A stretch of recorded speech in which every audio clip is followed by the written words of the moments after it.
Tommaso Ciampa and Johnny Gargano. If you come at the king, you best not miss.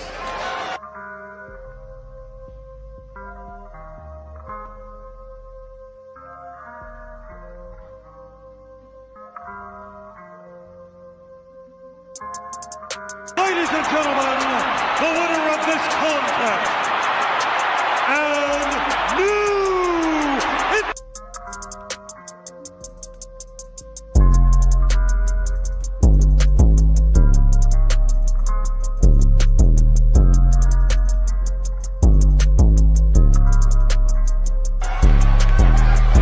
acknowledge us.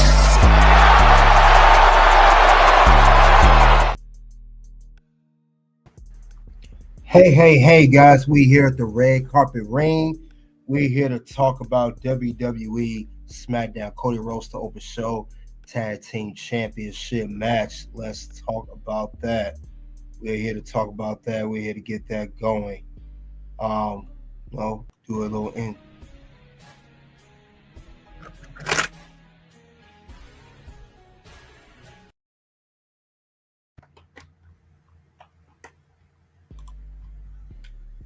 All right, we're here to talk about SmackDown.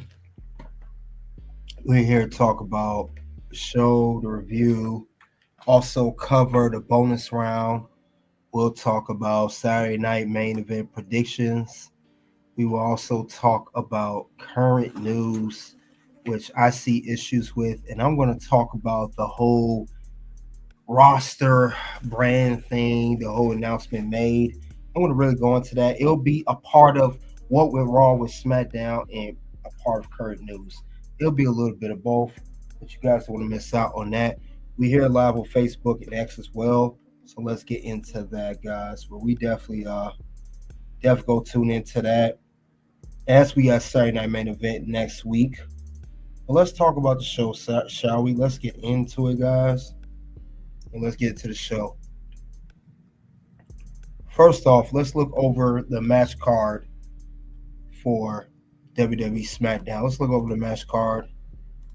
It's pretty much was Cody Rhodes. He came in appearance and talk, cuz promo, what do you want to talk about, everything that he does. Then we got the continuation of the Women's United States Championship Tournament. So that continuation, let's look over that real quick.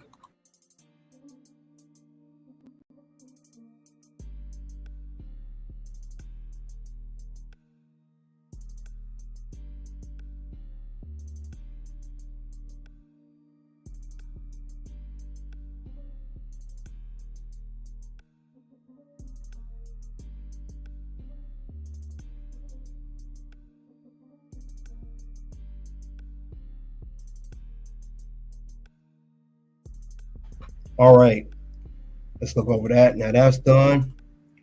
This is what SmackDown's about. Well, first and foremost, speaking of which, Cody Rhodes kicks off SmackDown. And let's talk about it.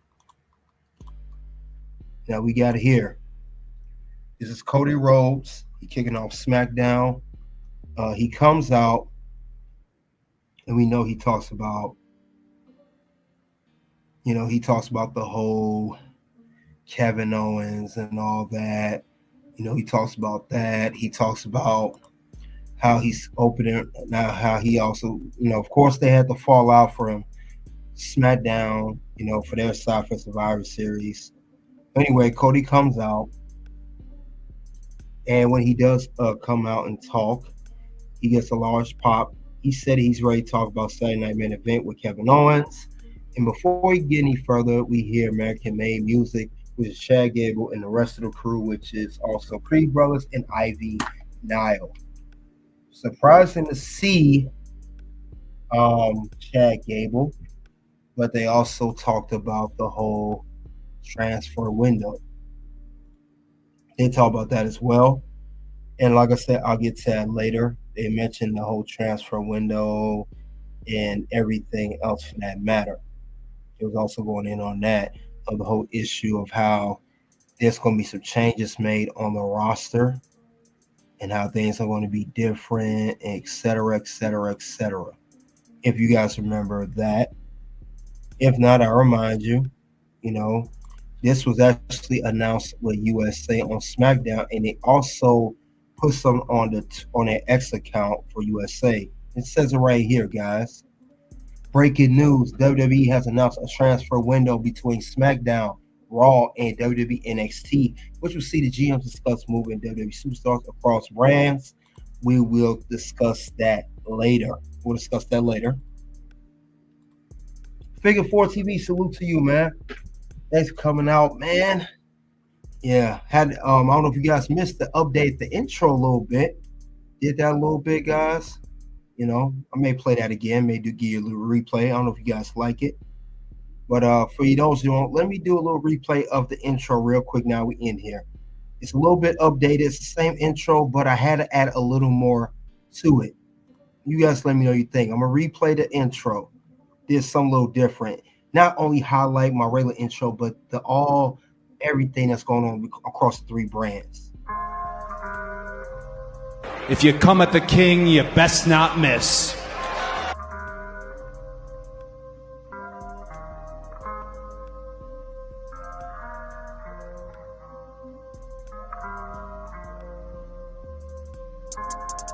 Ladies and gentlemen, the winner of this contest, and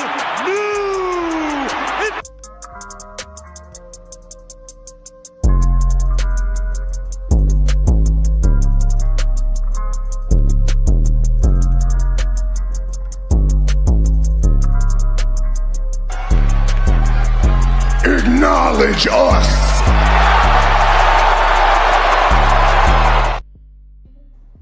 So let you guys know, replay the new updated intro. Acknowledge us, acknowledge that intro. Pretty much I modified the intro. Same intro, just add a little bit to it. Let's get back to Cody Rhodes and Chad Gable. So they mentioned the whole switcher people on the roster across 3 brands. Then we know that Chad Gable comes out. He said that he's in his hometown. He's a Minnesota guy. That's why he was out there.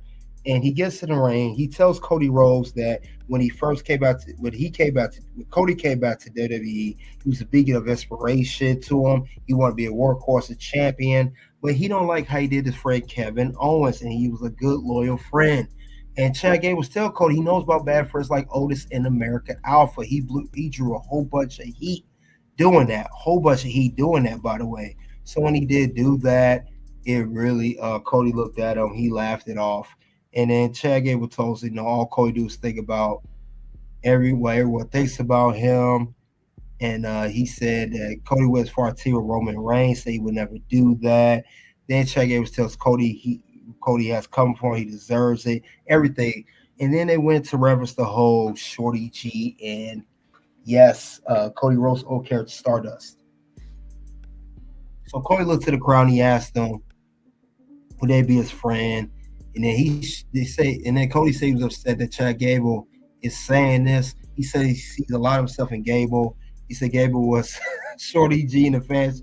Sure, I couldn't stand Shorty G. I couldn't stand it all for life of me. I'm so glad they got rid of that character for Chad Gable.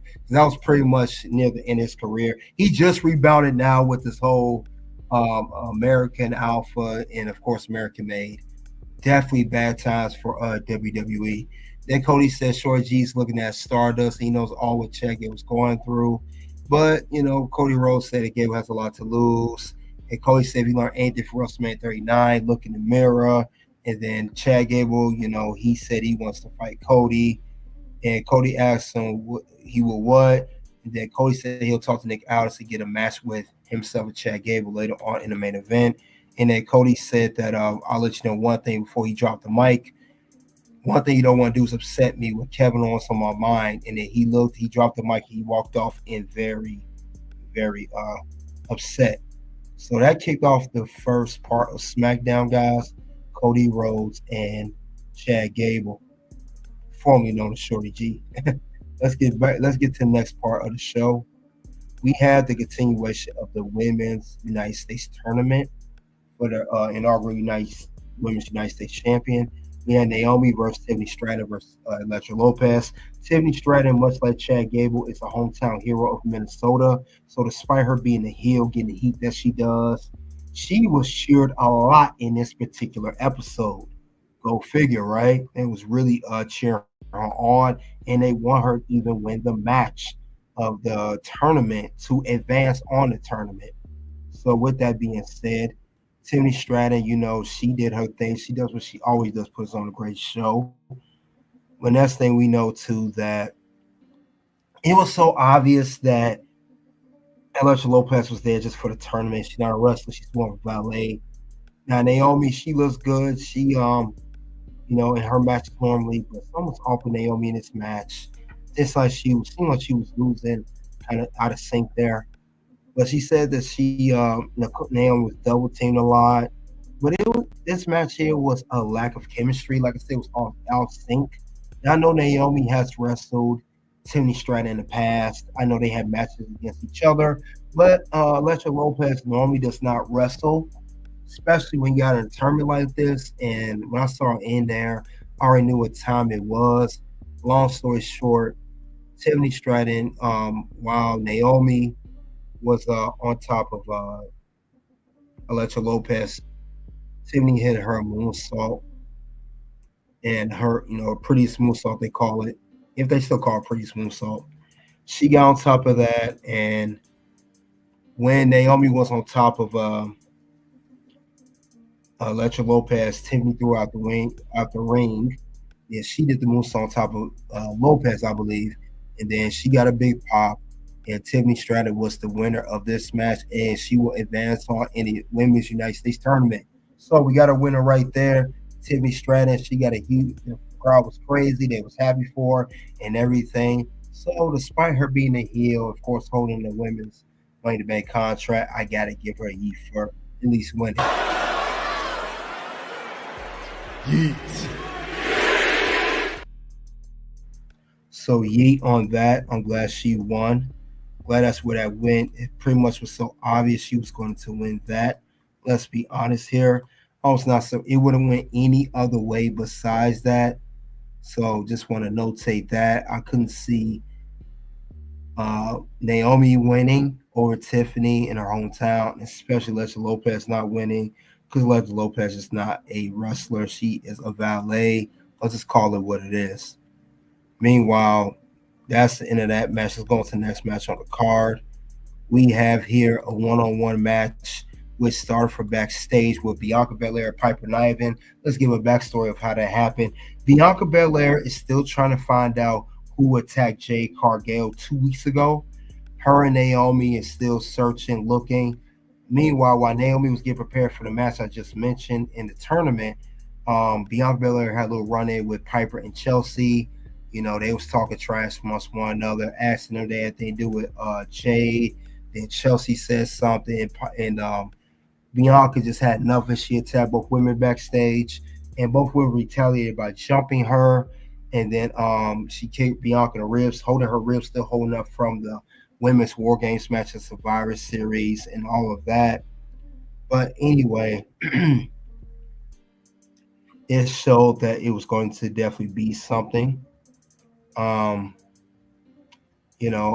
that matter. But they had a match. It was Bianca versus Piper. Now, this was a very good, solid match between these two. This is actually one of the better matches of the night. Better than the match I just mentioned before this one. Bianca had her strength and power. Piper had her size and her advantage. And we saw Chelsea Gray at ringside. Now, Bianca had her ribs taped up to sell, of course, the WarGames match. But we know that Bianca and Piper are no strangers to each other in the ring. They wrestled each other before. Now, they had good chemistry, though. Now, it started off kind of slow, but it worked out well. I know Piper, like, she could have got easily won over Bianca and vice versa. But Bianca kept coming back. There were times she was trying to get Piper, but her ribs was not holding up. Piper was getting on Bianca, getting her on the side, and vice versa. But I know people were saying that Bianca super Cena if she wins, and I figured she would win. But anyway, We got Chelsea Green to get in the ring. Bianca pulled her in the ring, as you see right there, and it's still right there. What Bianca did do, she has some, like I said, she hit the KOD of Piper, not only with busted ribs, but on top of Chelsea. And she squashed Chelsea. Chelsea rolled out the ring. She got the pinfall 1-2-3 over Piper Niven. So Bianca Belair, one half of the women's tag team champions. Even though Jade is not around, we'll get to that later. She she got the pinfall on Piper. She looks strong. She still look good. So I'll give her that. Congratulations to Bianca Belair on the win. Let's get to the next match on the card. One of the segment. Let's get to this segment here. The segment here we have is Bloodline. Bloodline makes their mark again. Well, I would say Bloodline reset. And I'm gonna tell you why I call this whole segment like a Bloodline reset. It all originally started Shinsuke Nakamura won the United States title from LA Knight, playing off their feud started from a few weeks ago up until Survivor Series WarGames, when Shinsuke Nakamura pinned LA Knight to win his third United States Championship in his brand new persona. Now, since that LA Knight, he saw Shinsuke in the ring, he confronted him. He said he wants another match, his rematch for the United States Championship. However, when he was talking to Shinsuke, we saw Andrade come out. He came out and talked to both men. And Andrade still feels like he should be a contender for the United States title. And LA Knight come off saying, no disrespect to you, this has nothing to do with you. This is between me and Nakamura. Next thing we know, we see Tama Tonga attacking all men in the ring, except for Shinsuke. He attacked LA Knight and Andrade. Then we see the Samoan werewolf known as Jacob Fatu, and we see Solo come in. So they attacked all men. They was hesitant on attacking Shinsuke. He had the black mist junk coming out of his mouth. He paused and he got out the ring. Shinsuke knew what was good for him. Even though he's a bad heel, he's the brand new U.S. champion. He knew when to leave. He was not playing games with the bloodline. So I got to give him that. Yeet. So that's exactly what Shinsuke did. Shinsuke took a pause and said, I'm not going to just go up to jump out there like they look crazy. However, the bloodline continued to attack LA Knight and Andrade. Solo's in the ring. He got the mic and he said, hey, I may have lost two men in the Survivor Series WarGames, which we know as Tama Tonga and Bronson Reed. Both men, yes, were injured during the match. Legit injury, not storyline. It really did happen. And since it did happen, guys, they are down one man of the bloodline. And they're trying to see how, and they lost the match on top of that. Let's now ignore the address the elephant in the room. Bloodline lost the WarGames match, and Solo was even pinned to lose the match by all of the OG bloodline taking turns on him by beating him up. Now, so that was crazy. And I know too, also, guys, if you don't believe me, this was on social media about the injuries. This is a picture of Tama Tonga with his injury. He's in a sling, not storyline, legit. And it says Tonga lower torn bicep out indefinitely. So he is out. We knew about Bronson Reed. Jacob was a little banged up too. He's hurt but not injured. But Bronson Reed is injured. And Tonga lower, unfortunately, is injured too. Get well soon to all the men that are out, Tonga and Bronson. But yeah, so that is true. That's a legit injury. Just want to notate that. That is definitely not a storyline. Meanwhile, like I said, we do have Bloodline want to make their mark. They lost the match. They lost the man. So I figured that this would make sense. It makes sense for them to attack anybody in the ring. Like, we still got to make our mark. We still got to let people know we the Bloodline. We don't play games. We will hurt anybody at any will. And that's exactly what they did. Now, I don't know how LA Knight and Andrade gonna respond to this. However, it's two of them and three of Bloodline as of right now. But they came out, made their mark, and Solo say he's still the tribal chief. Solo also say he still has the Ula Falah. He still said that, which is true. He still holding those in his possession. And he told the crowds, of course, to acknowledge him. That's what he told them as well. Well, than that though, that was wild with that going on. I knew that was going to happen. And Solo, we heard the OTC chant. Everyone thought Roman was coming out, but he did not. However, LA Knight got a Samoa spike from Solo. And also Andrade got the Samoa spike from Solo. And like I said, Bloodline's not finished. He didn't want to step up. And then he say still the head of the table. And they raised their face to the air for the ones, and that was it. That was just it. Now, however, next part of the show, let's get to here. Very crucial moment of the show, by the way. But before we get into the matchup of the DIY versus MCMG for the Tag Team Championships, backstage we know the DIY is prepared for the match. Tommaso Ciampa told Charlie Gargano, don't forget we told him last week you got to make a decision. He said he did not get an answer for last week. And they just paused off. Then we know we had the Kevin Owens. We'll talk about the Kevin Owens segment in a minute too. We'll get into that. I know that was another part of the show of the interview of the of Kevin Owens, the whole thing with him. We'll get into that in a second. Have not forgot about that. Meanwhile, with DIY, they went out, had their match against MCMG. As expected, they got the rematch. We knew about this last week. But before the match, also, this was during the right around the time of the Bianca, her and Piper Niven and Chelsea Green interaction backstage. Street Profits was attacked backstage. Street Profits would not. We didn't see no more of them. They don't show who attacked them.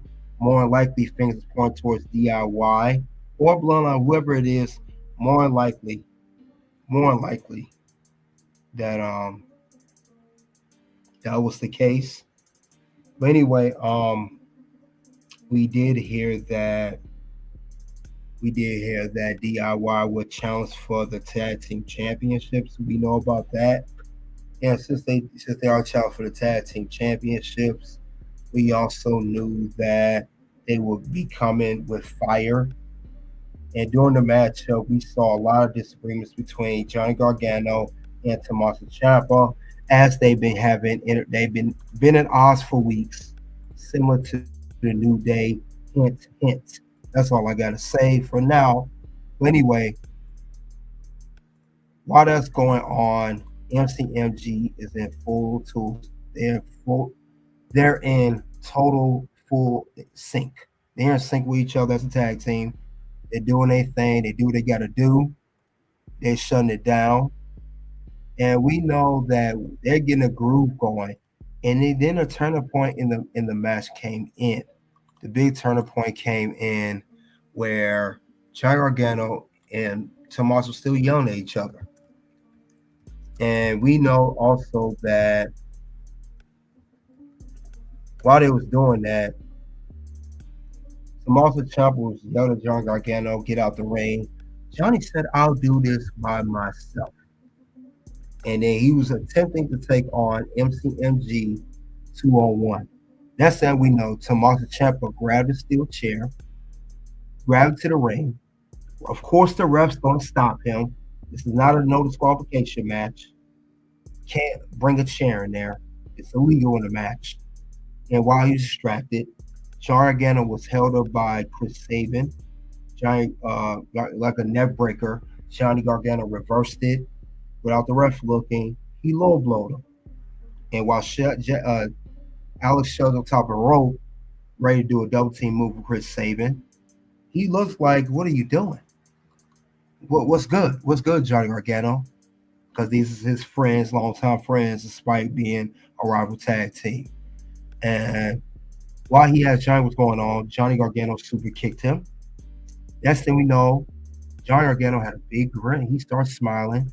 and he smiley tagged in Gargano. Tommaso Ciampa, as it was a ploy all along. And they tagged him in. They both did the double team move. They got Chris Sabin for the 1-2-3. Next thing you know, we have brand new WWE Tag Team Champions and two-time Tag Team Champions in the name of DIY. Tommaso Ciampa and Johnny Gargano. So we got brand new Tag Team Champs. I can't say I'm fully surprised by this move. I can't say that. And I talked about this earlier this week, but we'll talk more about this. But they are officially brand new tag team titles. I always thought it was MCMG, a great tag team. I always found it funny how they won it so fast. Come to WWE, they literally won the titles their second tag team match on WWE. But congratulations to DIY, they're your brand new tag team champions. Let's give them a yeet. Yeet. So they are your new winners of the tag team belts. They celebrate backstage. We saw Candice LeRae hugging her husband Johnny Gargano. Tommaso Ciampa was celebrating. They were talking. They were happy because DIY for weeks have been stating that they never got the proper tag team opportunity. They had it, and it was taken from the Bloodline. And Bloodline was beat by MCMG. So this has been going on for weeks and weeks and weeks and weeks and weeks and weeks. And now finally they have regained the tag team championship. So congratulations to DIY. Now let's move forward. Before this match started, there was a segment with DIY. There was also a segment with Kevin Owens and Michael Cole. Now let's talk about this segment here. Now Kevin Owens, he said he would not come inside to the building. He said he was trying to get his point across for weeks, with the whole thing with Cody Rhodes. And he said that, however, he would not come into the building. He said, now you want me to come to the building? I'm not going to do that. He said, if I'm going to get interviewed, you come outside in the cold weather to my car. Michael Cole did just that. He came out and talked to Kevin Owens. Now, Kevin Owens, him and Michael Cole had some, they talked, had a good talk backstage. However, Michael Cole's outside. Kevin Owens tell him to get in the car. Kevin Owens told Michael Cole that he cannot do an unbiased interview without being Cody's number one fanboy. And then he said that Kevin Owens was going in. Don't get me wrong. He said that Cody left back in 2016 because he was unhappy with his character, and he left, and Kevin Owens stayed. Then he said, and then Michael Cole says, "No, it's just about Cody." And then Kevin Owens said, that the Usos. Michael Cole said it was good with the Usos and Sami Zayn. Thought it was a good idea to help Cody. Then he also told Kevin Owens that he's the problem. He's wrong for what he's done. And then Kevin Owens got upset. He said in his point, he said, you know what? I noticed Usos, if they want to be lackeys for Roman again, go ahead and do that. He said, I dealt with Roman Reigns for years. He literally made his career hell for the past 4 years, feuded with the Bloodline back and forth. And he said Sami Zayn, he referenced him. He said Sami Zayn, that would be another story for another day. Basically, he is dropping hints that him and Sami Zayn are going to cross paths once again, of why Sami Zayn helped the Bloodline at Survivor Series WarGames against the new Bloodline. So Kevin Owens, I said this too, that he was going to have some animosity towards Sami Zayn, as he once did before. We knew that was going to happen, and that's exactly what's going down. So he's upset about the Usos. He's upset about Sami. Of course, he's upset about Kevin. Kevin is upset about how Cody's been treating him and how everyone's blaming Kevin and how he's right and everyone's saying he's wrong, that everyone's not seeing things from his point of view. Kevin Owens saying, he is the victim here. He's the victim. And Michael Cole don't see it that way. He's saying that he's wrong. and all that stuff. And Kevin Owens, I will say in this promo with Michael Cole in the car, he was not lying. He was telling the truth on this one. I'm tired of being nice. Tell me when I'm telling lies. And that's exactly what Kevin Owens was doing, telling the truth about the whole situation. He was talking real truth there. He was going in on the whole, Cody Rhodes, is selfish and the whole everybody helping Cody or helping Bloodline. Kevin Owens is not going for it. He's not happy with it at all, not one bit. And I can't say that Kevin Owens is wrong for that because he's not. He has a good point of what's going on and what's important here. I can't say that he's wrong about that because he's not. He's not wrong about it at all. But anyway, they had the segment, and when Kevin Owens heard that Michael Cole say he was wrong, he got so hot and upset. He said, "You know what, Michael Cole, get out of my car. Interview's over. You're out of here. You're out of here. You're out of here." So that was it for that. But I know that was another part of the whole thing. Now let's get to the last part of the match. Like I said, we had some segments. We had Kevin Owens, Michael Cole interview. We had the Street of Profits attacked. We have the whole Bianca Belair being attacked for a match. We had a lot of stuff going on with SmackDown. And of course, the whole they talk about the injuries. Jesse Ventura was shown. They talked about him too. Well, let's talk more about it, guys. Let's get there. We gonna go to the main event, guys. The main event is Cody Rhodes versus Chad Gable 1-on-1 on SmackDown. Now this match here, two great competitors in the names of Chad Gable and Cody Rhodes. They both did their thing. I got to give it to them. Now we know that American May was at ringside for Chad Gable as he had the match. It was a good technical match to take downs and counters. Chad Gable just don't get enough appreciation. He don't get enough recognition for the work that he does as a competitor. But he definitely puts in that work for real, and I got to give him his due. He's very good. I can't wait to him at least winning a Intercontinental Championship, some type of singles title on the roster. But it was a lot of good energy from Chad and Cody Rhodes. I know at one point in the match, Chad Gable took off the shoe of Cody Rhodes. He took off the shoe. Cody's wearing one shoe. He applied the ankle lock onto Cody Rhodes. Cody Rhodes reversed it. Chad Gable ran to the turnbuckle. Cody Rhodes hit another. He hit multiple Cody cutters, even one with his shoe off from the top rope. He hit the crossroads on Chad Gable. 1, 2, 3. Chad Gable loses, and Cody Rhodes is still the winner of the match. However, Cody couldn't really enjoy his win on SmackDown Celebration. Kevin Owens, as Cody had one shoe on still, Kevin Owens stood in front of him.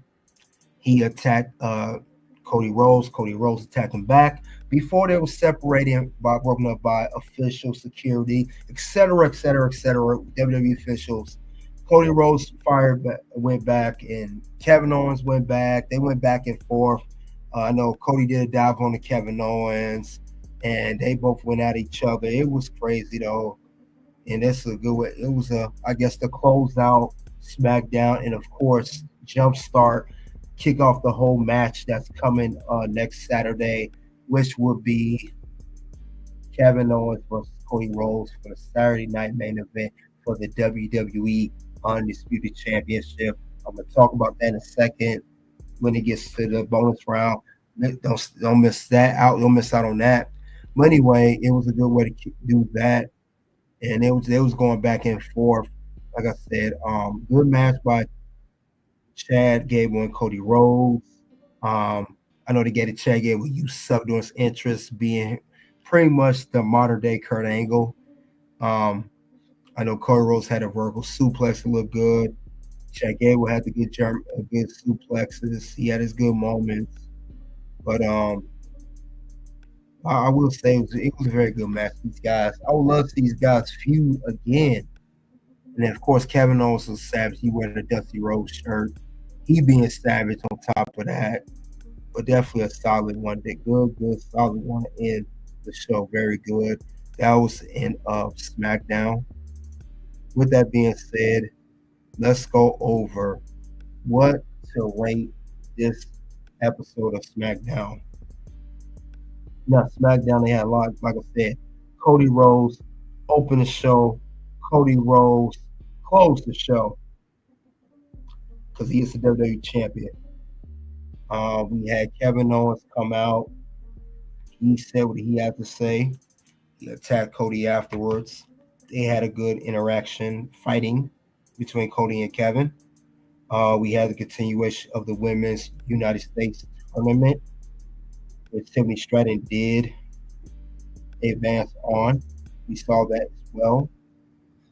Since we did see that as well, we also saw plenty of things on the show. We saw a heel turn of DIY, so we gotta remember that too.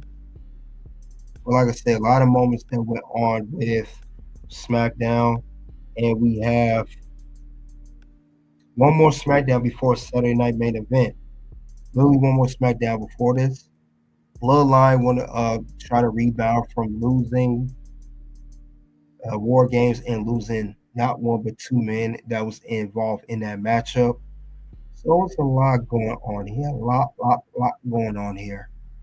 A lot going on. Now the thing about it is, where is it going from here? What happens next? Who knows? But we're gonna see next week on SmackDown.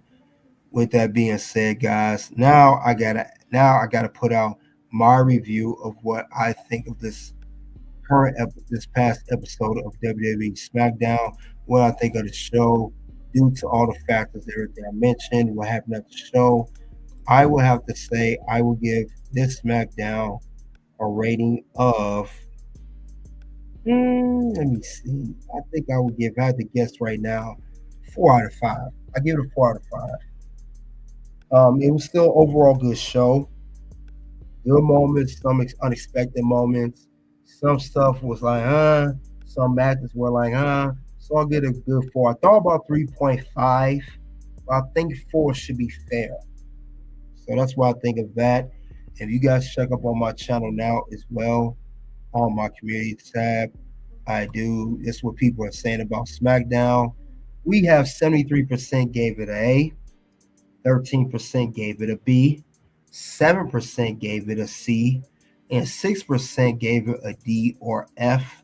So you guys let me know what you thought of SmackDown. What's your rating of the show? Now we gotta switch gears on this one. We are now gonna go to what went wrong with SmackDown. What's the things that we saw that happened on this show? What's going to change? What could have been done better? Or how they would approach the whole thing. So we're going to tune to that now. Despite the rating, I'm going to go over plenty of things I saw wrong with SmackDown. We're going to talk about that right now. So with that being said, let's get started on that.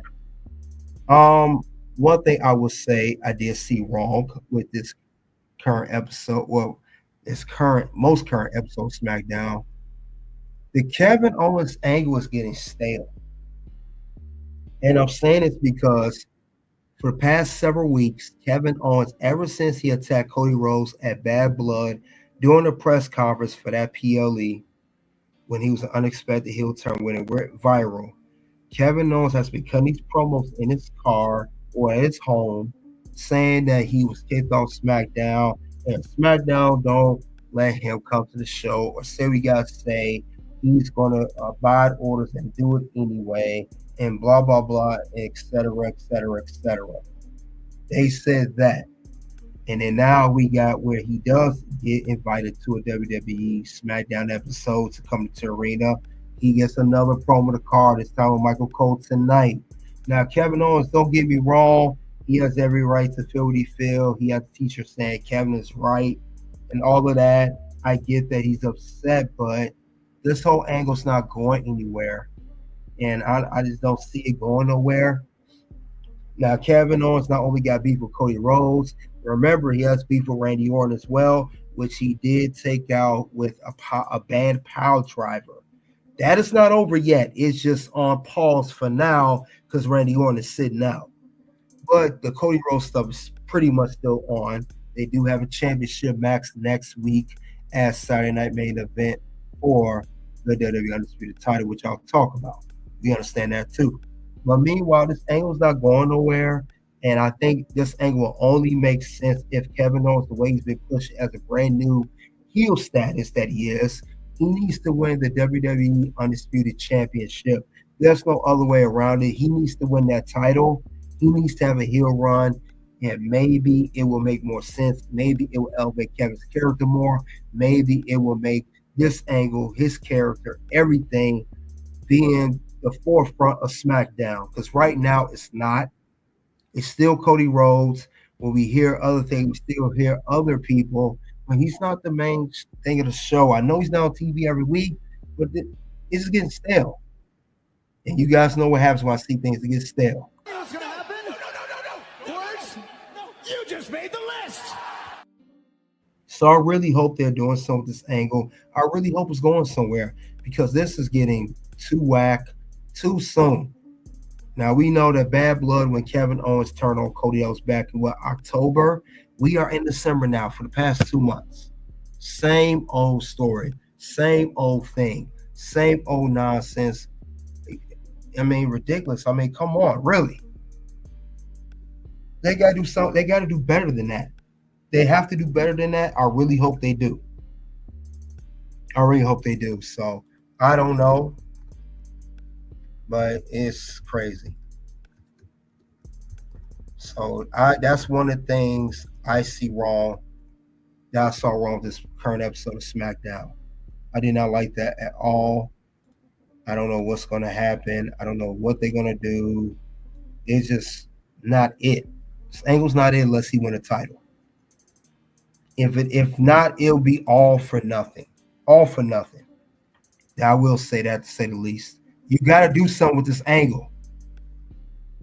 No more Kevin Owens cutting promos in the cars. No more Kevin Owens. Why am I even beef with Bloodline for 4 years? No more Kevin Owens going off.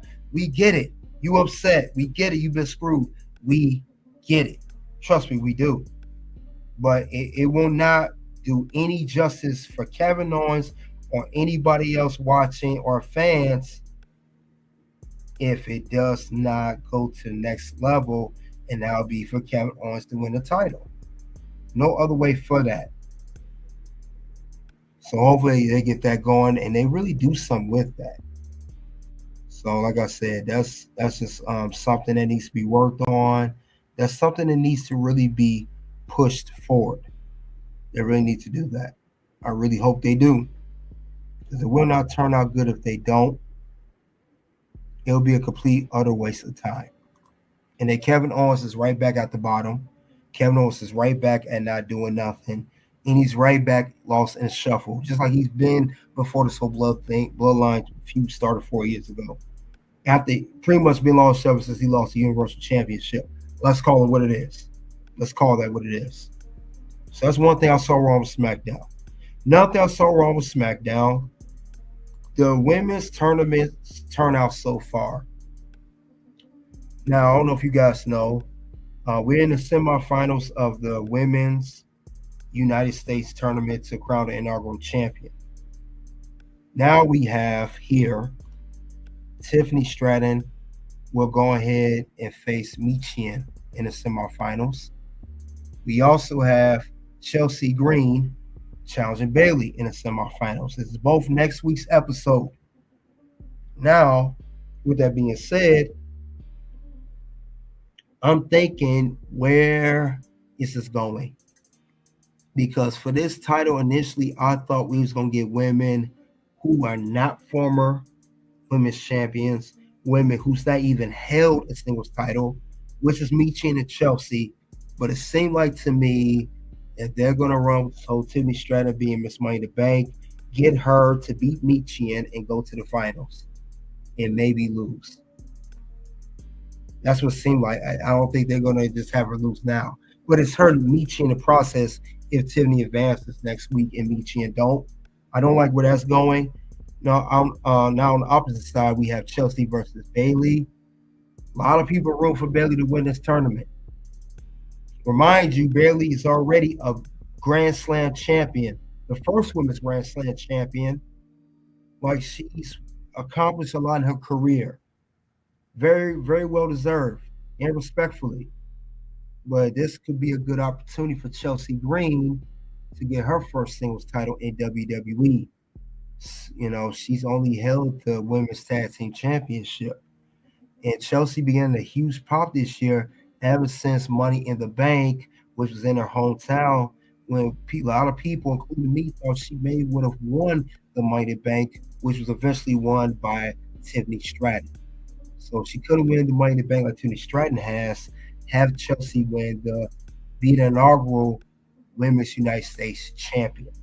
And I think they're going to favor Bayley. That's what I think they're going to do. And had put her over instead of Chelsea.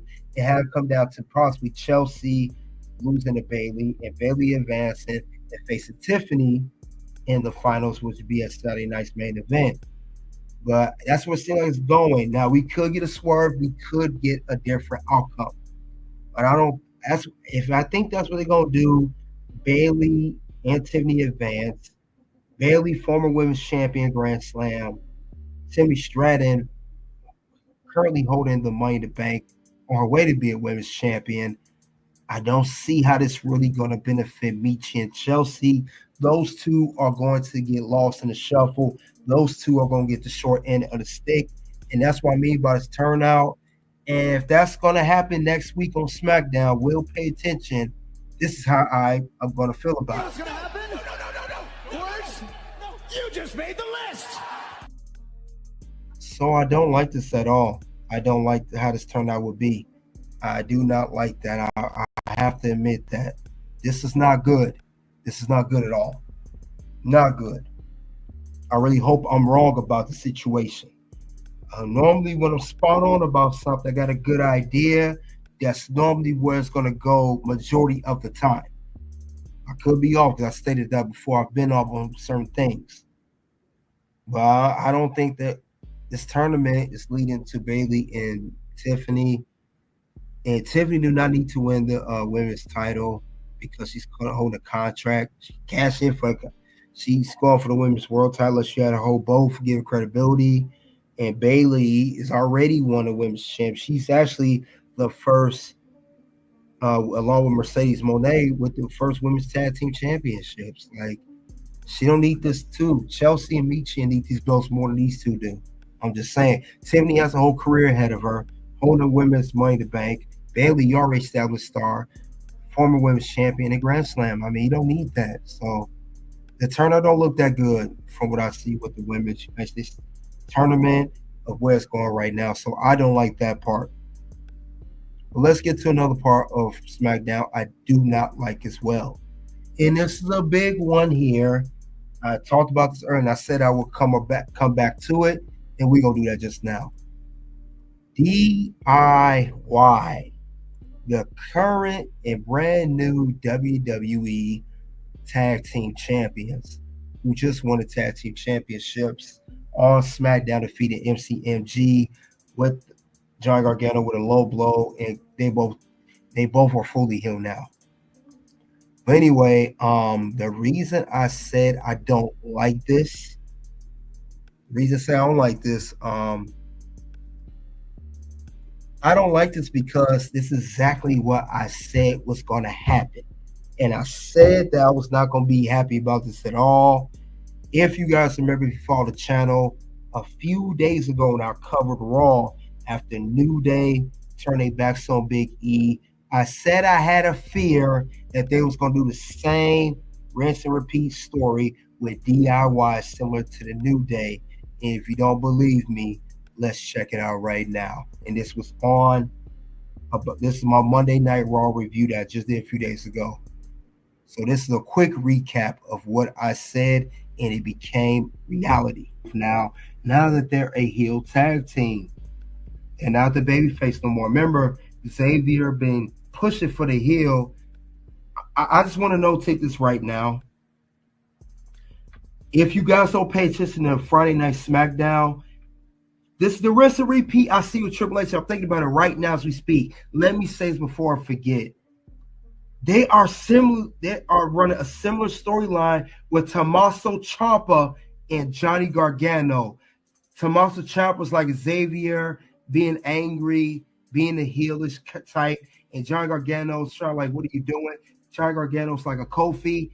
It seemed like they're gonna run that angle of maybe Tommaso and Johnny come to amends and agree each other, be a heel tag team, or one or two will turn each other. Keep an eye out for Friday Night SmackDown. If it does go down like that between Gargano and Ciampa, remember I said this here, they're running the New Day angle. Just want to notate that.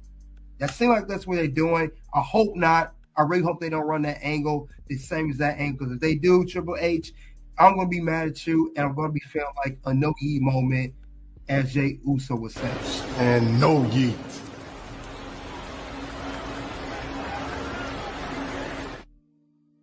I really hope they don't run that same angle with DIY.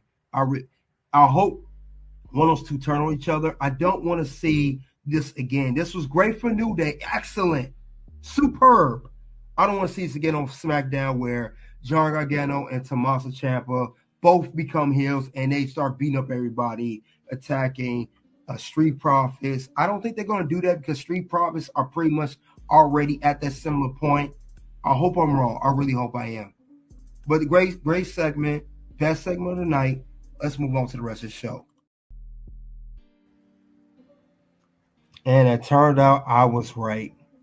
That's exactly what happened.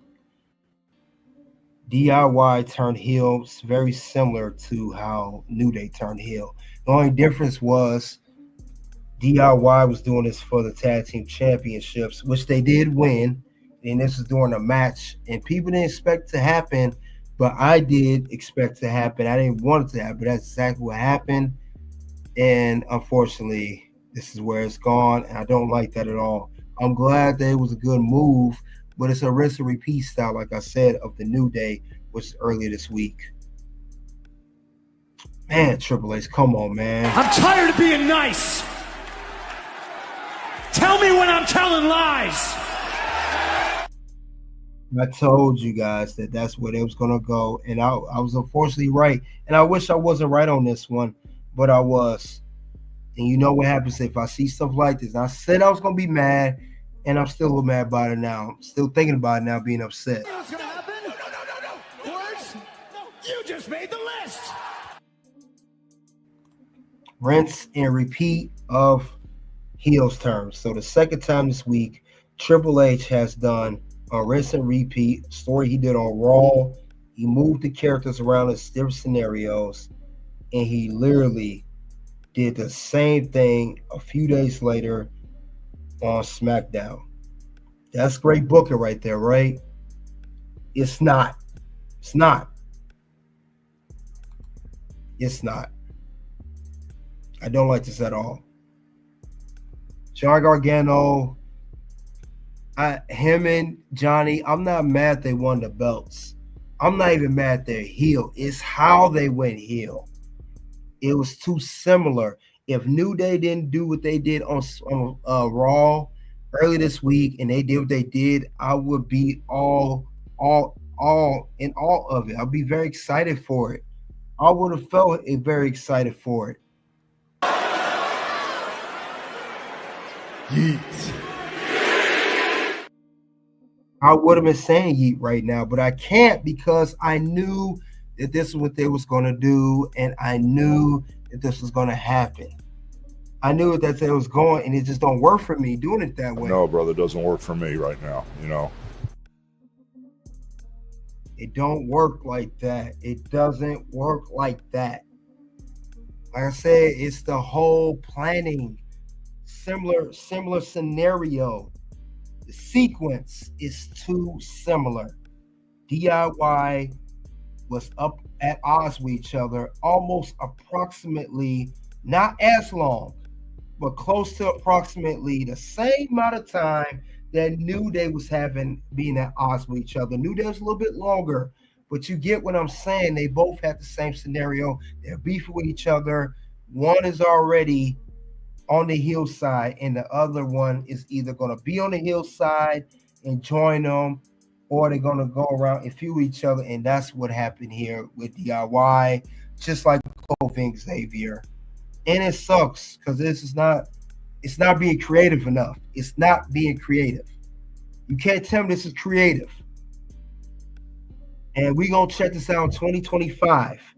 I want to see how Triple H really going to do the booking of not just Raw, not just SmackDown, baby faces and heels, stables, tag teams, men division, women division. I want to see how we're going to do storylines. And I hate to say this now. I don't like saying this. I think we're going to get old, boring, and stale storylines that's rinse and repeat from either Raw and SmackDown going off each other, like we just got this week, or maybe they even go far back to the NXT storylines where Triple H first started NXT back in 2012, 2013, 2014, 15, whatever. He's going to get those old storylines. Raw and SmackDown going to have the same storylines, different characters. I think that's going to do for 2025. And Triple H is running out of ideas to do for these shows. He's running out of ideas, and he's running the same thing. He's running what works for him. That's what he's running with. What story works for him? What's going to get him ahead? What's going to reach the plateau and keep the needle moving? It's like he's afraid to try new things. He has a scarcity mindset, and he just running what he knows. And I don't like that. And again, you know what happens if I don't like that. You already know what happens if I don't like that. What's going to happen? No. Words? No. You just made the list. So I do not like this at all, where this is going. I don't. And that's exactly what's going on. So that is one thing I do see a problem with. Some more things I see a problem with. And we're talking about the what was announced on SmackDown, which we'll see more of, unfortunately. We are talking about this whole roster trade. I read this earlier, the transfer window. This whole transfer window is trash. I don't like that. It's terrible. You can't tell me other way. This was going on, and I think it's a complete waste of time. If that's what they're gonna do, it don't make sense to me. It does not make sense to me at all if that's how they're gonna run things. And the reason I say that because what's the whole purpose of a draft? I really want to know what's the purpose of a draft. I don't get it. And my problem with the draft is it's not really a draft. It's not a draft. It's not a draft at all. How's this a draft? You said that when the draft came out initially, this year, when this draft came out this year, when the draft was done, I was under the impression when WWE said that it was going to be a roster lock and there will be no more moves made after what? Right after Backlash. What's the whole purpose of this whole thing? It's just a waste of the whole thing. Let's look over the draft of 2024. The rules. On SmackDown, there'll be 4 rounds, 16 total picks. On Raw, there'll be 6 rounds, 24 total picks. Champions on each brand are protected. Women's tag team champions are eligible. SmackDown will pick first on Friday. Raw will pick first on Monday. Why are we doing this whole thing in the first place? Then we get the announcement here. If you guys remember earlier this year, right after the draft went down, they made the announcement too that there was going to be no more change to the roster. It says here, after grading the roster, after much anticipation of the 2024 draft, the rosters of Raw and SmackDown will lock in on Monday, May 6th, which was after Backlash. It comes off of the heels of a successful Backlash event in France where all 3 singles champions retain their titles. and they're talking about Cody Rhodes, Bailey at the time, and Damian Priest, all champions. So they did not lose their titles, but this don't make no sense. Why are they doing this? What is the whole purpose of a draft if you're going to turn around and have a transfer window? How do we go from that within the past 7 months? Why is there a draft? Why is there a draft? You're going to do this. If this gets to this point, if this whole, I'm going to keep an eye on that too. If the transfers do not make sense, it's like the draft didn't make sense. If the transfer between 3 brands don't make sense, and it doesn't get better as far as a brand for each brand and the shows and feuds and rivalries, whatever you want to call it, then you really need to end the brand split. You really need to end this whole thing. It do not make sense to do a brand split if you're going to have a transfer window after initially stating that it will be, the rosters will be locked on in May. It don't make sense to do that. It's really nonsense here. And with that being said, I gotta put this on the list. What's gonna happen? No. Words? No. You just made the list. And the brand split. If you can't draft people properly, put them on the right brands, and get champions proper opponents for their championships, and have some good rivalries going on for all brands, men's and women's division, and the brand split. The draft is just dumb anyway to begin with. Why do we have how is it a draft? And you got people that are already on Raw and SmackDown established, and you take them to another show. That's not a draft. That should be more like a trade. The only people that should be getting drafted to any brand Raw and SmackDown are NXT people who've never been on Raw and SmackDown, unless they already been on main roster. They got sent back down to NXT. I'm not talking about those people in particular. I'm talking about the ones who started their career and they went to NXT and they never been on Raw and SmackDown full time. For them to get drafted to Raw and SmackDown makes sense, but the whole thing of someone that was already on Raw for a year, 2 years, especially been champion, a world champion at that, you're going to draft them to SmackDown or Raw or whatever brand they was on. This makes the draft a waste, and you got to end the brand split. It makes it a complete waste of time. It makes it a waste. I don't understand that. What's the whole purpose of doing this in the first place? Why don't you just have somebody do a trade? This whole transfer window, you should have did this in the beginning. It should have went from draft NXT people to Raw or SmackDown, male or female, and had the people trade off on brands. Then do the transfer. Hey, this person, and even the transfer, just call it a trade. These titles that WWE use don't make sense. Don't call it transfer window. Call it a trade window. Let's call it what it is. This is really a trade window. It's not a transfer window. It's a trade window. That's what it is. That's what it really comes down to. It's a trade window, not a transfer. And then you can have people that are already on each brand, Raw, SmackDown, they get traded because they're copying this draft off the major league sports like NFL, NBA, MLB. That's what they get in this draft after, but the league don't even do stuff like that. For example, for NBA, if you have LeBron James who played for LA Lakers, who has established career, won championships, do you draft him from the Lakers to the New York Knicks, for example, or do you trade him, or do you let him go in free agency? You trade him more likely or free agency. You don't draft LeBron from the Lakers to the Knicks. You would trade him or let him go to free agency. They could use that option too. WWE loves to use the term free agency. How could you tell us will be free agency and they go sign with the other brand?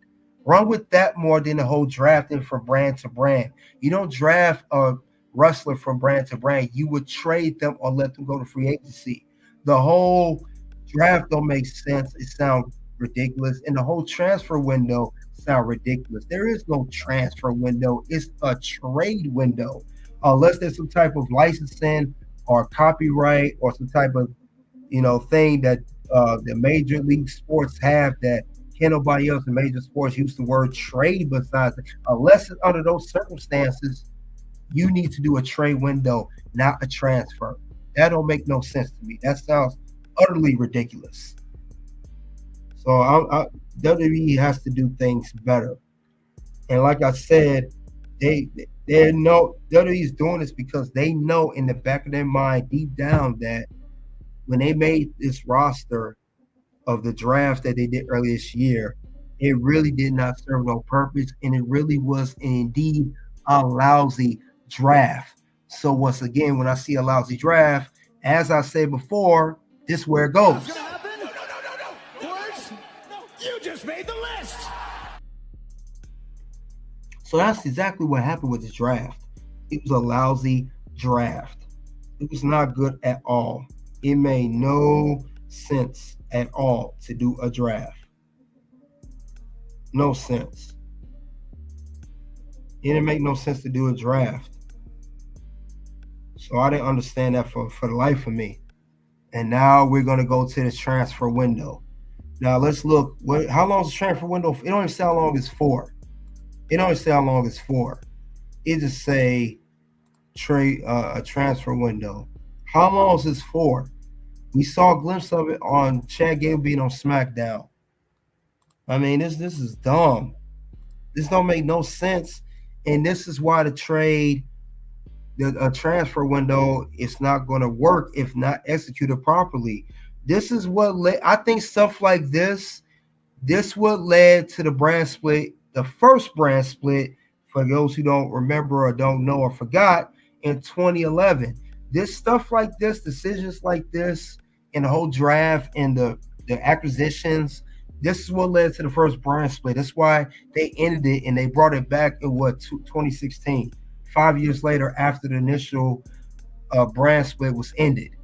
But if they keep this stuff up, you might as well end the brand split. You might as well end it.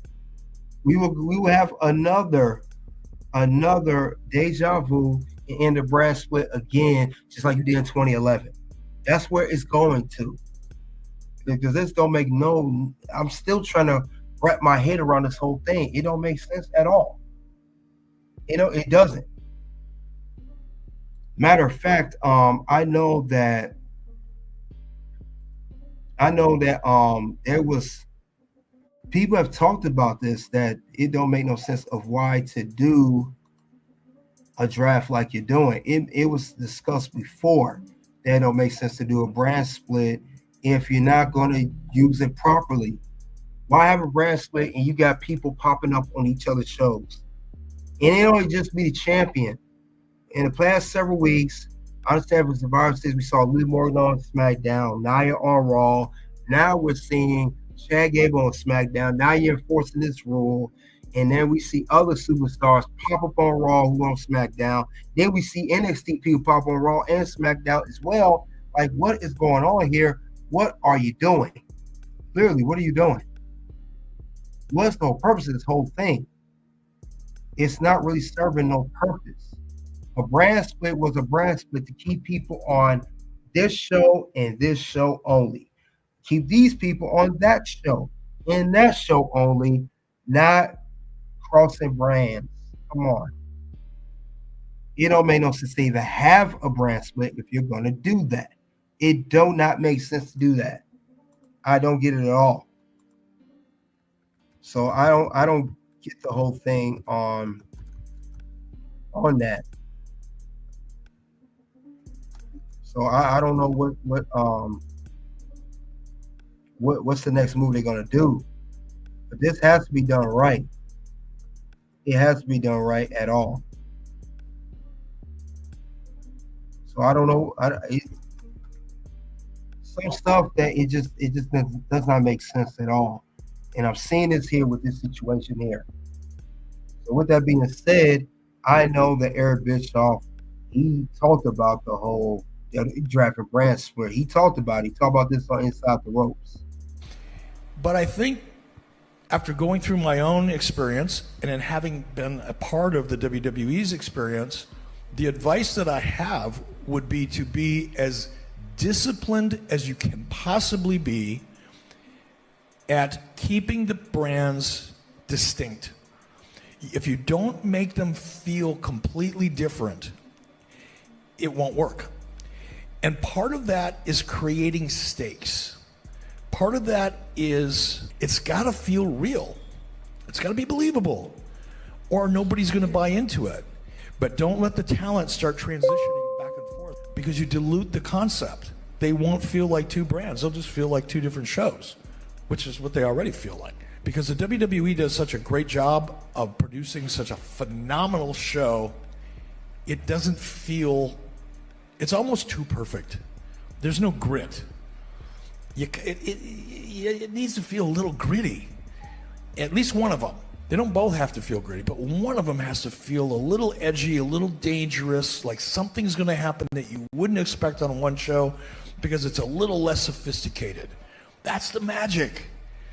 And if they both start feeling very well produced, almost glossy in their presentation, and the talent is jumping back and forth, I won't give it 6 months. You won't hear the term brand extension 6 months from now. It'll suffer the same fate that it suffered the last time they tried it. And that was Eric Bischoff on Inside the Ropes talking about the situation, and he had a good point. It don't make no sense. If you have them, it's basically what I just said a few minutes ago.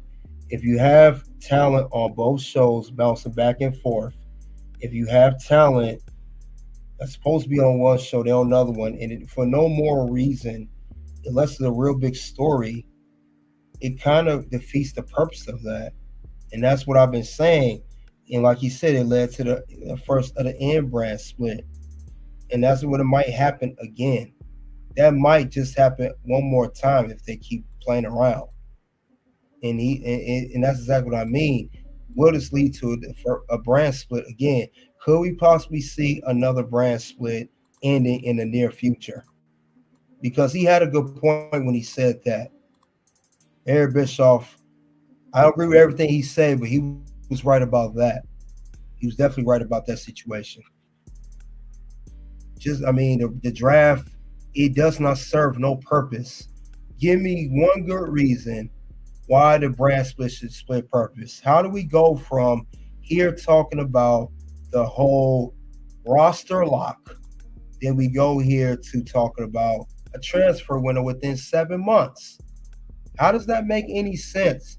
Who benefits from that? Who's it helping? Who careers it elevating? Nobody's.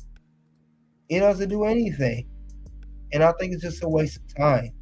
We don't need a draft anymore. You can still keep 2 belts, the 2 women's world titles, the 2 men's world titles, and all the other championships. I'm not saying get rid of all the titles. Majority you could keep, maybe the mid-card titles. You keep one women's mid-card title, but the world titles for the men's keep both. Maybe even women's you could bring down to 1 title. But why do we have a draft if it does not serve no purpose? And again, if I see that, you know what happened. What's gonna happen? No. Words? No. You just made the list. This what puts you on the list for that. This is nonsense, guys. It's not helping anybody. Yes, Figure 4, get rid of the draft. Just get rid of it. Get rid of the draft. 2025, no more draft. 2025, just keep 2 shows, 2 titles, but no brand split. No draft, no brand split, no nothing. Mr. Pro, salute to you. What's going on? But yeah, I want the draft to be gone. The past 2 drafts have been trash. 2023 draft, trash. 2024 draft, trash. When's the last time WWE's had a great draft? I can't think of none. I can't think of it. How do you have a draft and you draft people to the same show that was already on? Some was on SmackDown, and they get drafted to SmackDown. Someone is a champion on Raw or already got a career on Raw, and they get drafted back to Raw. You ever heard that? He got drafted right. Oh, they're right back on Raw. They're right back on SmackDown. Come on, man. Who do you think you're trying to fool? You guys must think as fans we are dumb and we are very naive and we don't catch on to what y'all doing. That's what y'all really think. What you need to do is stop playing. You might have all these crusty, dusty musties tricked, but you ain't tricking us. You're not tricking us at all. This is ridiculous. This is not a draft. This is child's play, really. It's a joke. And then the whole thing about the draft, I know why they do the draft. They don't want to say it. I know why the whole draft's going on. And it's not cool how they do the draft, but that's what they're doing. That's what they're doing. But it's just ridiculous how they're doing this whole thing. It's just not right. It's not right at all. And you guys know it's not right on the low.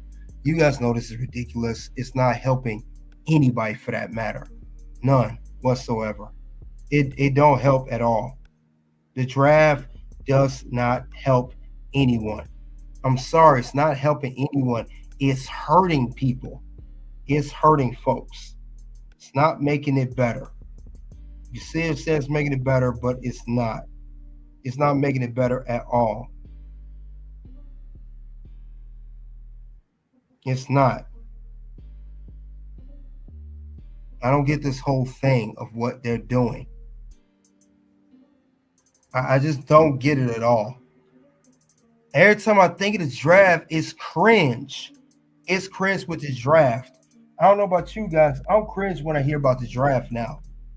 It's just cringe the whole entire time. It's not helping anyone for that matter.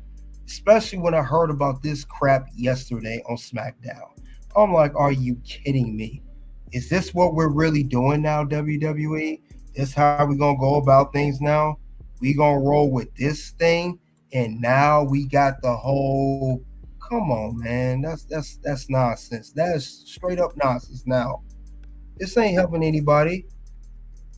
And we know that the whole thing is they're not going to get rid of the draft. Unfortunately, they're not going to get rid of this draft. They're not. Now, people don't want to talk about this. I'm going to talk about it because I got time. At least before a deadline. And I do. But it's just ridiculous how they're doing things with this draft. I just don't like what they're doing. It's crazy.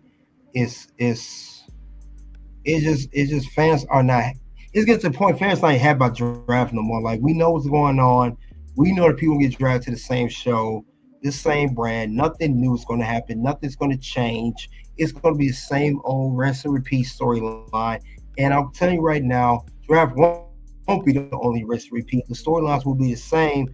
Just saying, guys, don't be surprised next year in 2025, we're going to get the same feeling that we had with Vince McMahon back for all the years of how he gave us crappy storylines and nothing but utter nonsense. We may get the same thing with Triple H if he don't change it up. I'm just saying, guys. I'm just saying. Don't be surprised if it comes down to it. Do not be surprised if that's what it comes to. Because something is just not right with this whole thing. And something was not right with the whole draft thing. The whole draft thing just seemed very funny to me. And I'm not even going to act like it hasn't. Now, the whole thing with it is, guys, the whole thing with the situation is there is something I want to talk about, and we're going to talk about it now. Because I really want to go on this draft, and I've been talking about this for months. Ask Figure 4 TV, he'll tell you. Unfortunately, the WWE draft is a setup. It's a setup, guys, and it's a setup for failure, setup for release, whatever you want to call the whole thing. And where, if you guys remember, Dijak did an interview. This is where I first learned of this setup. He did an interview with Fightful Select, maybe 5-6 months ago, after he was his contract was not renewed by WWE. He wasn't released. His contract wasn't renewed. He ain't with the company no more. Bottom line, let's call it what it is. We gonna talk about it, and he gonna talk about this whole draft thing. And this is why I think the draft is a setup. Let's see what he had to say about this whole thing.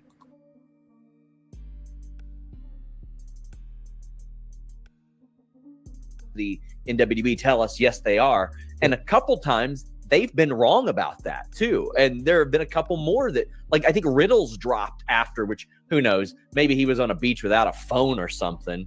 Who knows with him? Yeah. But like, they weren't over, so it's it's heartbreaking. The game that we're playing in our blinds, our minds are just spinning while it's happening, and we're refreshing and we're looking at and the game that we're playing as all these names are popping up is why him? Sure. You know, we're talking to each other like Braun, Bray, can you believe it? But and then you hear through the grapevine, it's like, oh, I heard that this guy got in an argument with Vince. I heard this guy asked for more money. You know, so we're justifying it. It's like, what did I do? Did I ask for more money? Did I make a mistake? Did I look at him the wrong way? And it just, there were definitely some of those 2019 deals. We're talking about how much Carl Anderson and Gallows were making. They talked about Braun's new deal being 7 figures. They talked about what Bray was making. Then they got cut. Yep.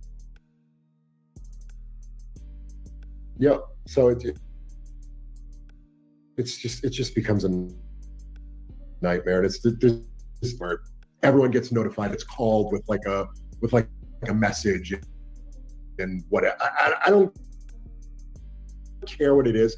It's better than dare I say that them informing a guy a couple days before his deal expires that they will not be re-signing him is also not a good way, because I can tell you a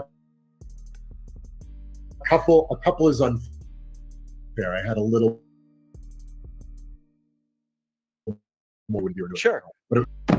And how does that go? I know there has been a talent relations shakeup there. I don't want to get specific into the dates, but it was not that long ago. Okay. I was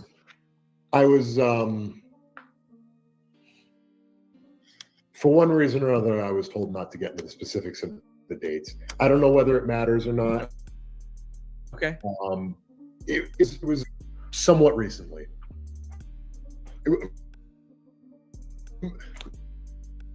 Let's put it this way.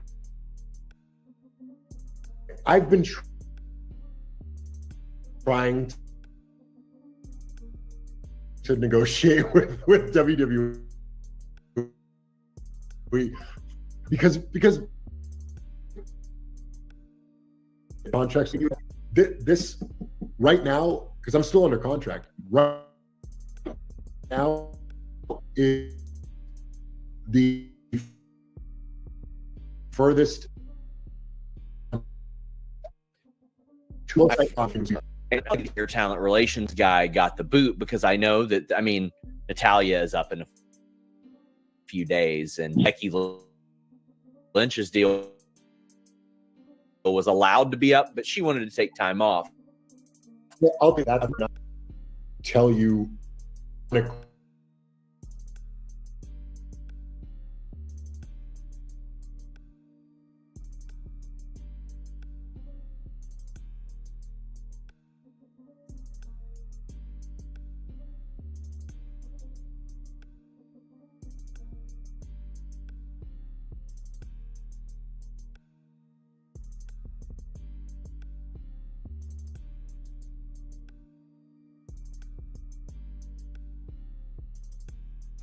Now that's Dijak. He talked about the whole the draft thing. Now what I'm gonna say here, for his contract expired, he's gonna talk about the whole WWE draft. He's gonna talk about that in a second. That was just over the contract expiring. That's one part. Now we're gonna get into the whole being drafted to Raw. There's some nonsense there too, and this is what I mean about the whole WWE draft, and it just don't make sense of how the draft is really a waste of people's time. It don't make sense at all. So I don't get that. But that's what they're doing. That's what they're doing here. And I wish it didn't come to that, but that's what it is. That's what it's come to. And that's why I think the draft was created initially. And I think it's to screw people over. He talked a few minutes about it. Let's see what Dijak had to say. Pro. It's a big pro. I'll be honest. It's a big pro. I was on WWE programming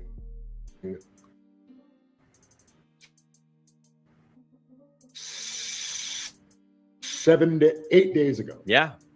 On you can go to Uganda tomorrow if you want. I was the pinned tweet for WWE yesterday. So tweet. I thought that was hilarious. I was the pinned tweet.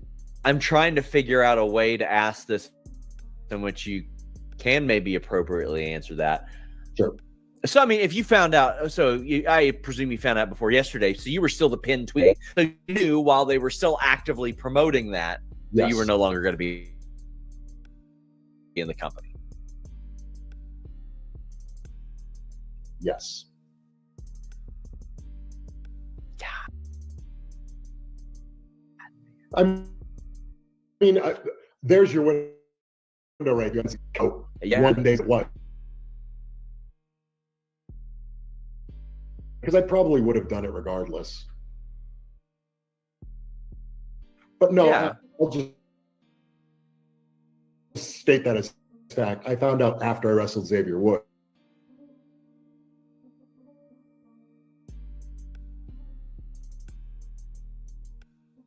Everybody pumped everything. That after the Raw. And that's new. And I've asked it, but no one's given me an answer to it. And this is the whole thing that I was just alluding to. Why is this happening? And you can roll it X 10, 12, 14 reasons. I've been in WWE long enough. I knew they had a general idea of when my contract was. I mean, they made the contract, so somebody in some capacity knows when my contract is up, or whatever. Maybe they do, maybe they don't. I don't know. I think they were generally aware of when my time was coming up. My guess would be that these decisions were likely made in some capacity before I even went to NXT.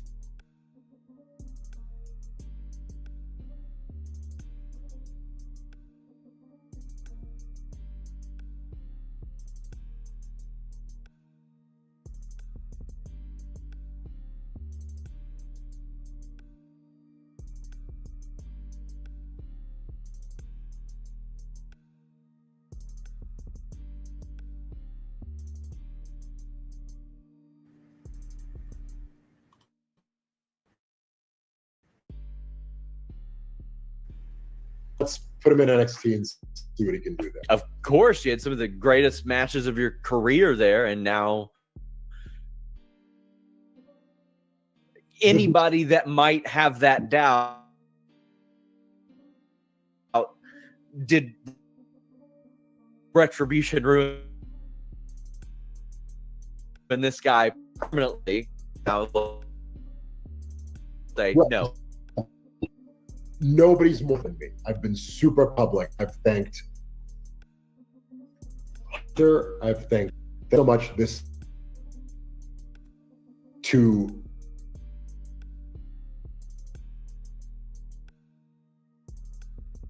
and I don't know this to be fact, but my gut tells me that no matter what I did, the decision had already been made. Okay. And that's. Now that's Dijak. He went on Fightful Select with Sean Ross Sapp, and he talked about this back in, well, I want to say May, June, whatever it was, he was released. I think it was May, right after the draft was happened. This is right after he was drafted. If you guys remember, the point I put that interview out was, this is why they make the draft. The draft is a screw job, and people don't want to talk about it. It's a setup. It's a setup. That's all I gotta say. He just even Sean asked him, why did you get drafted to Raw if you turn around and got released? And that's why WWE is doing this release or this draft thing, is to release people from the company. That's why WWE does this draft. It's a screw job. That's why they don't want to get rid of it. It's not, think about it. People getting released shortly after the draft. People get drafted to the same exact show that they already was on. Let's be serious here, guys. This is a screw job, and nobody wants to talk about that. This is literally a screw job in the making. And that interview right there show you that draft is nonsense and it's to get rid of people. We literally not too long ago, if you guys can remember, we saw Dijak. He was drafted on. He went back to NXT after the Retribution they failed. Went to NXT, did his thing, had a great career, like he said, in the second run NXT. Then he gets drafted to Raw again, just like he did with T-Bar with Retribution, and then he gets released again. Come on, guys. I know a setup when I see one. What's gonna happen? No. Words? You just made the list. This is why WWE's keeping the draft. It's to screw people over and help release them. They would draft people from NXT or whatever brand they was on that wasn't doing nothing. Remember, they always draft people that wasn't doing nothing, was sitting on the sideline. They was pretty much idle on the roster. Then they get drafted to this brand or that brand. They put them on TV once or twice to fool you, make that they're doing something with them. Then we don't see them for months. Whether it's injuries play a factor, I understand that, or whatever the case go on, the next thing you know, they're gone. And the next thing you know after that, they're not even with the company no more. You standing here and you don't even go here. And that's what's going on. That's why WWE's not going to get rid of this draft. It's to release people. I said it. That draft is initially set up to release people, guys. So it sucks, but that's how they're doing it. And you heard what Eric Bischoff said earlier. If you don't keep the brands unique on each brand, it's going to lead to a brand split like they did back in 2011. So that's what it's coming down to, and it's terrible, guys. It's terrible, but that's how WWE's running things right now with that draft. That's why we don't like it.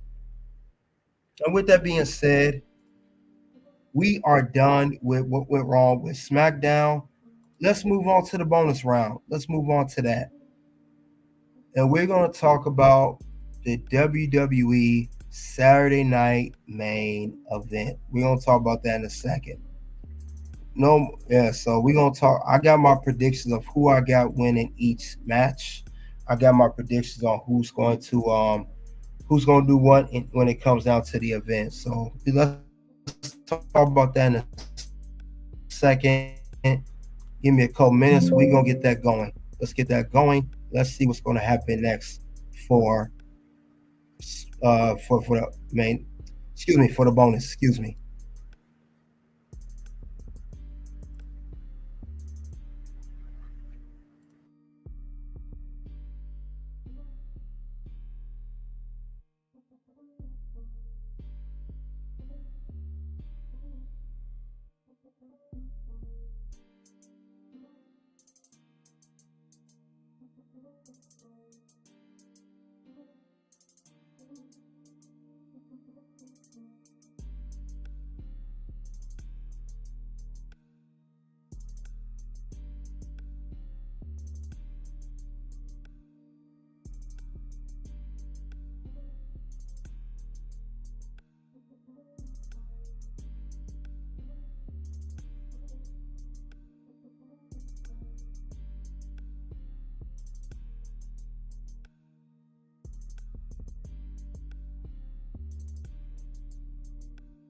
All right, we here at the bonus round, guys.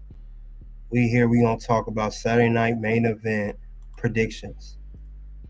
We're gonna talk about their predictions, what's going on, who's gonna win each what match. Let's talk about the match they do have going on right now. So let's talk about it, guys. Who we got going on? So we're talking about Saturday night main event predictions. So there's no particular order. Let's begin to talk about it. This is next week, December 14th in Long Island, New York. And right now we have four matches potentially going on. 3 already confirmed, but we'll talk about the other ones. First off, let's talk about Liv Morgan versus Io Sky for the Women's World Championship. Io Sky has won an opportunity to face Liv Morgan for the Women's World Championship, win a battle royal. Io's been on fire. Io has been winning in singles matches against Bianca Belair and others. She was in the Women's WarGames. She stood out for her team with a trash can spot. She's been good in tag teams with Kairi Sane as part of Damage Control. And now she gets to face Liv Morgan for the Women's World Championship. Io Sky, a former WWE Women's Champion, former Miss Money in the Bank ladder match winner that she won in 2023 Money in the Bank PLE.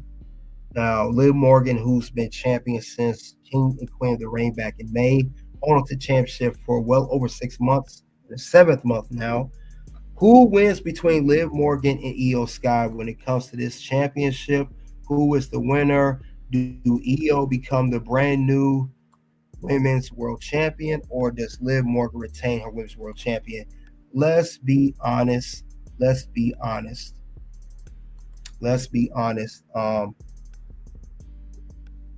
what's going to happen at this here. I will say this. Io's going to put up a very good match. She's going to put up a fight. She's going to put up a fight now. I will say that. She's going to do her thing with Liv Morgan like she normally does. Thing about it is, when she does do her thing, it could lead her to potentially winning. But Liv Morgan's going to have Raquel Rodriguez and the rest of Judgment Day backing her up. They're going to hold her down.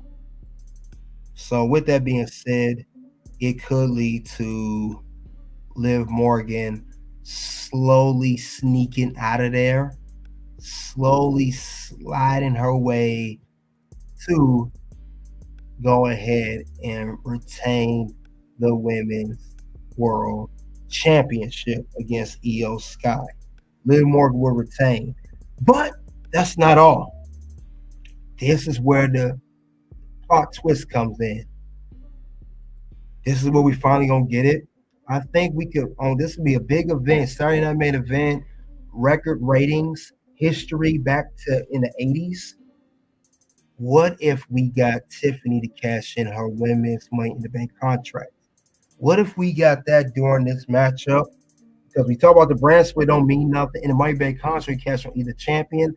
Maybe Tiffany don't cash on night after all. Maybe she does go after Liv. And maybe if she does that, she could go in and become the brand new Women's World Champion. Maybe that could be a thing. And that could spark things up, because remember, I just mentioned they're doing the window transfer. Why not only transfer regular superstars and people that could win the championship? Maybe they switch brands. They already put that on the table with SmackDown. Why not could be any more different with Tiffany Stratton? Maybe she's the difference maker. Maybe she's the X factor to spark things up on Monday Night Raw. In an unexpected cash in, everyone thinks it's going to be Nia, but it'll be Tiffany. Tiffany cashes in on the championship, and she cashing on the title between Liv and Io, and she becomes your brand new Women's World Champion. That could be your winner.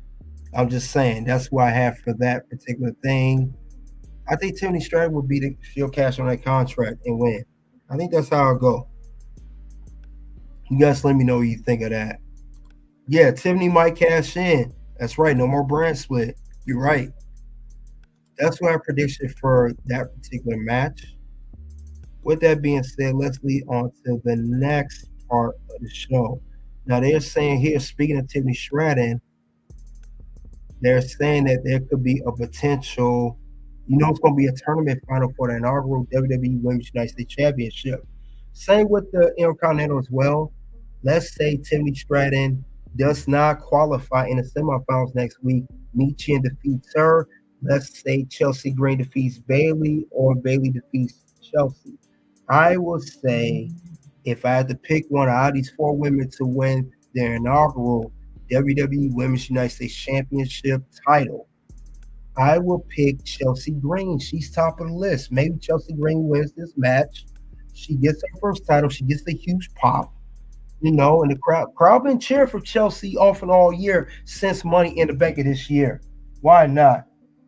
That would be good. Michin, no disrespect to her. I like Michin, but maybe she could be the one to defeat Chelsea and become the second Women's United States Champion.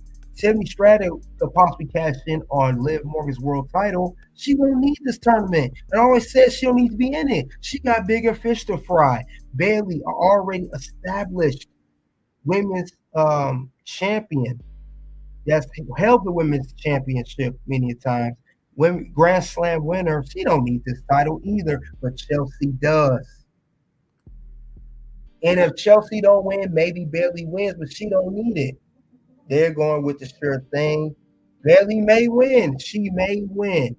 Bayley is a possibility, and maybe Chelsea defeats Bayley for the title, be second champion, and Michin defeats Chelsea. Bayley could be a possibility, but it's gonna come down to Bayley or Chelsea Green. Me personally, I'll pick Chelsea Green. She stays healthy. She's good in the locker room, but Bayley's more established, like I said before. Veteran. Could be a locker room. I think a locker room leader I've heard. So they're gonna run with Bayley, like Bill Brett said. So that very well could be a scenario. They could go with Bayley. Yes, that's right. The town needs Bayley. It's new needs prestige, just like the women's tag team championships that we have now. So you're right, Good Bread, and that right there is undisputed. And that is undisputed. Bayley could be very well the one to win the inaugural championship. I do see that happening. That will be the case here. I do see that happening. Bayley will win if Chelsea doesn't win. So we're going to see what happens, though, guys. We'll definitely see what happens. That's the second match of the card. So Chelsea Green or Bayley is going to win this title. Not Michin and not Tiffany Stratton. Let's get on to the next one. We got Finn Balor challenging Gunther for the World Heavyweight Championship. Now, Finn been coming for Gunther. He interfered during the match between Gunther and Damian Priest at WarGames. He did attack Damian, and Gunther replied by kicking his head off. And then on the following Monday Night Raw after WarGames, Finn Balor attacked Gunther during this matchup between Dominic Mysterio, with 2 quarter gauze, and he told Gunther he wants to challenge for the world title, stating that he would now held the world title in the first place when he beat Damian if it wasn't for Finn. And Gunther wants the match just as well, so it's beneficial. They got this match. Question is, who wins between Gunther and Finn Balor? Who wins this match? Who wins this match between these men? Who is going to do their thing? Who is going to win? Who gets over?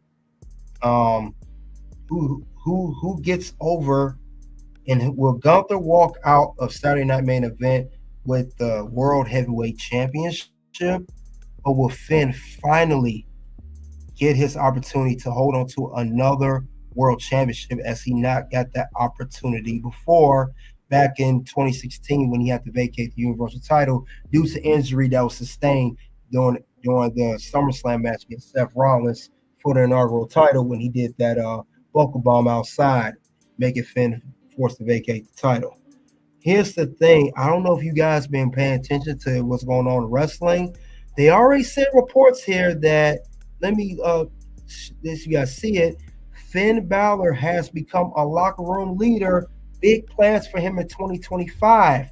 So if that's the case here with Finn Balor, what's stopping him from winning the World Heavyweight Championship between Gunther? So my prediction is Finn Balor wins the World Heavyweight Championship, and he is your brand new World Heavyweight Champion. They already says big plans for him. December 2024, 2025 is literally around the corner, so Finn can win that title. And if he don't win that at Saturday Night Main Event, he could be a front runner to win the Royal Rumble in 2025 and challenge for the world title and win it. I'm just saying. So that could be the case here. I think Bayley would lose to Piper. They love the American versus foreign heel storyline. Could be. Yep, that's true. I think Finn will win. Kaiser might screw Gunther, or Damien will smack Gunther by mistake. Yep. I got Finn Balor winning it. They're already saying that he's destined to have a big push next year. I got my money on Finn Balor to win the World Heavyweight Champion. He'll become the brand new world champion. Mark my words. You heard it here first. And last but not least, we have the match that everybody's anticipating for. Cody Rhodes Cody Rhodes defends the WWE Undisputed Championship against challenger Kevin Owens. They fought once before Bash at Berlin. Kevin Owens was a babyface. Now he's a heel. So now we get a whole different story here. Who wins this title here between Cody and KO? You said I heard the same about Piper. Oh, Piper getting a big push. That could be the case. So you mean Piper like the push with Finn Balor's going to get? Okay. Let's talk about Cody Rhodes, Kevin Owens. We told you about the story. Kevin Owens, he's been involved.